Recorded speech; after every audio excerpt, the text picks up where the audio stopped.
Hello students, welcome back to our YouTube channel Sarigadi channel. Today we are going to learn a new poem, My Marathi from standard 5th. तर विद्यार्थी मित्रांनो, आज आपण इयत्ता 5वी ची बालभारती या पुस्तकातील पहिली कविता बघणार आहोत, माय मराठी. तर माय मराठी ही अतिशय सुंदर अशी कविता आहे. ही कविता लिहिली आहे संजीवनी मराठे यांनी. ओके, तर सर्वप्रथम आपण कविता म्हणूयात आणि मग त्या कवितेचा अर्थ जाणून घेऊयात. ऐका व म्हणा. माय मराठी तुझिया पायी तन मन धन मी वाहियले, तुझिया नामी तुझिया धामी अखंड रंगुनी राहियले. कष्टामधली तुझीच गोडी चाखायची मजा आई, मला आवडे तुझा विसावा तुझीच निर्भर अंगाई.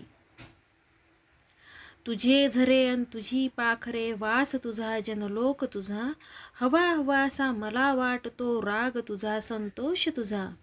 माय मराठी तुझिया अंकी लोळण घेते बागडते, तसेच अलगत तव आभाळी भरारने मज आवडते. तुझे चालणे तुझे बोलणे दाखव मजला रीत तुझी, जे ओठी ते पोटी असली शिकवी मजला प्रीत तुझी. तुझ्यासाठी गुंफत बसते मोहनमाला शब्दांची, अर्थ साजरा गंध लाजरा नवल परीपन रंगांची. माय मराठी तुझ्यासाठी वात होऊन जळते मी, क्षणाक्षणाने कणाकणाने तुझ्या स्वरूपा मिळते मी. कवयित्री संजीवनी मराठे. अतिशय सुंदर अशी ही कविता आपण आता बघितली. या कवितेचा आपण अर्थ जाणून घेऊयात. बघा, पहिल्या दोन ओळी. माय मराठी तुझ्या पायी तन मन धन मी वाहियले, तुझ्या नामी तुझ्या धामी अखंड रंगुनी राहियले. वाहियले म्हणजेच काय ते बघा. वाहियले म्हणजेच काय तर अर्पण करणे, अर्पण केले, अर्पण केले. आणि नामी म्हणजे तुझ्या नावात. नामी म्हणजेच काय तर तुझ्या नावात. त्यानंतर धामी. धामी म्हणजे ठिकाणी किंवा घरी. तर इथे आपल्याला कवयित्री संजीवनी मराठे सांगतायत की हे माय मराठी, माझे तन मन धन मी तुझ्या पायाशी समर्पित केले आहे. तुझ्या ठाई तुझ्या नावामध्ये मी अखंड रंगले आहे. कष्टामधली तुझीच गोडी चाखायची मजा आई, मला आवडे तुझा विसावा तुझीच निर्भर अंगाई. अखंड म्हणजेच काय तर संपूर्ण, आणि चाखायची म्हणजे काय करायचंय त्यांना तर आस्वाद घ्यायचा आहे. ओके, आणि मज म्हणजे मला, ते दिले मज म्हणजे मला. चाखायचंय म्हणजे काय आस्वाद घ्यायचा आहे.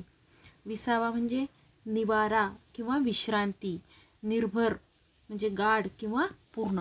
तर या दोन ओळींमध्ये कवयित्री आपल्याला सांगतायत की हे आई, कष्टामधली तुझ्याच अन्नामधली गोडी मला चाखायची आहे. कष्टामधली तुझीच गोडी चाखायची मला आहे. मला तुझ्या आश्रयाला राहायचे आहे. तू गायलेल्या अंगाईने तुझ्या मांडीवर मला निजायचे आहे. पुढच्या ओळी बघूयात. तुझे झरे अन तुझी पाखरे वास तुझा जनलोक तुझा, हवा हवासा मला वाटतो राग तुझा संतोष तुझा. तर इथे बघा कवी आपल्याला काय सांगत आहेत. कवयित्री संजीवनी मराठी सांगतायत की हे माय मराठी, तुझे झरे तुझी पाखरे तुझा सहवास तुझी मानसे मला हे सगळी कशी वाटतात तर हवी हवीशी वाटतात. तुझा राग आणि प्रेम हे दोन्ही मला हवे हवेसे वाटते. तर वास म्हणजेच काय तर सहवास आपण त्याला म्हणूया. ओके, सहवास, तुझा सहवास मला हवा आहे. जनलोक म्हणजेच काय तर मानसे. ओके, संतोष म्हणजे प्रेम. तर इथे कवयित्री सांगत आहेत की हे माय मराठी, ही जी तुझी झरे आहे तुझी पाखरे आहे तुझा सहवास आहे तुझी माणसे ही सगळी मला कशी वाटतात हवी हवीशी वाटतात. आणि ही तुझा राग आणि प्रेम हे दोन्ही मला हवे हवेसे वाटते.